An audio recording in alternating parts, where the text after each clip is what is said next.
Later today, Canada's going to be playing Cote d'Ivoire in their finale of the Canadian Shield. And I'm curious to see what happens in this game, primarily because, hey, get to see African team play in Canada, which is always fun. But it also, there's questions in terms of, can Canada replicate the performance they had against Ukraine? So let's go into this quick preview really fast. Canada versus Cote d'Ivoire is going to be, I think it could be one of two things. It could be a game that is going to be a fast break type game where it's up and down, a lot of transition opportunities. I think that would be very much curious if it turns to that game. I don't think Cote d'Ivoire will mind playing that game, but they'd want to be a little bit more defensively sound. The other option would be it turns into a game where Canada gives up the possession and tries to pressure Cote d'Ivoire and turn them over that way. Now, if Cote d'Ivoire can break down that press, there's almost two ways that game could go, because I don't know if Cote d'Ivoire will be intimidated by Canada's speed. I think they'll respect it, but I think that's where they'll have to be balanced in terms of we can handle that speed versus making the mistakes that maybe look like a team like Ukraine made, where just Canada caught them off guard. There's just no doubt they caught them off guard in terms of all the transition. Jonathan David was just cooking. Tejan Buchanan was the man that matched that game. But you saw Cote d'Ivoire in the game against New Zealand, a team that was just going to try to take the chance, sit back well defensively, and they got their goal and then they defended to the last man. As long as the game remains open, I'm very much curious to see what it is. I think goals will be scored here. I would love to see Cote d'Ivoire come out and actually start their strongest lineup here. I think how they treated New Zealand, they might do so.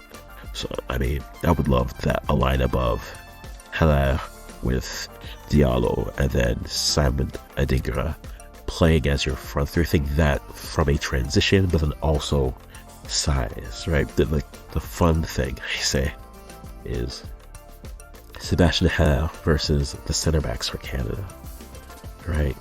Can they handle that? Can they handle him as a hold-up, right?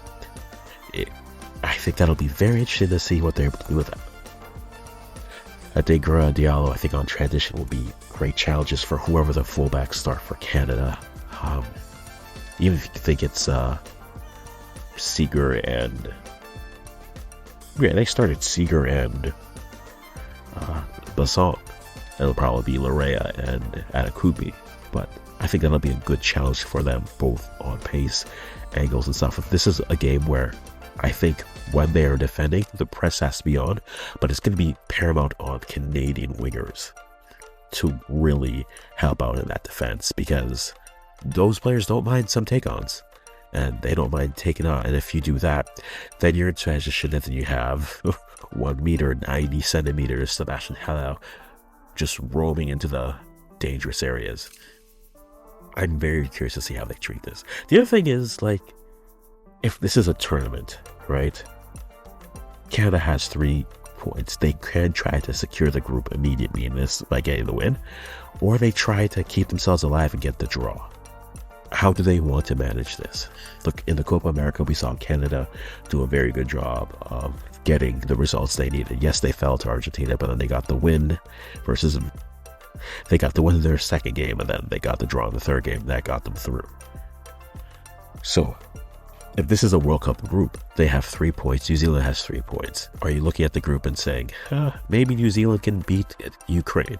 Now, again, it's a different conversation, but I wonder how Marsh wants to step into this.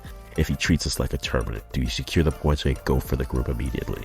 I think the smart move would be go for the group, but you leave yourself open to that transition. Canada wasn't necessarily the strongest defending, and so with a team that I think physically won't be too intimidated by them, nor space and speed-wise will be intimidated by them, I think they are going to be, it's going to be a fun game, but could also be a cagey game.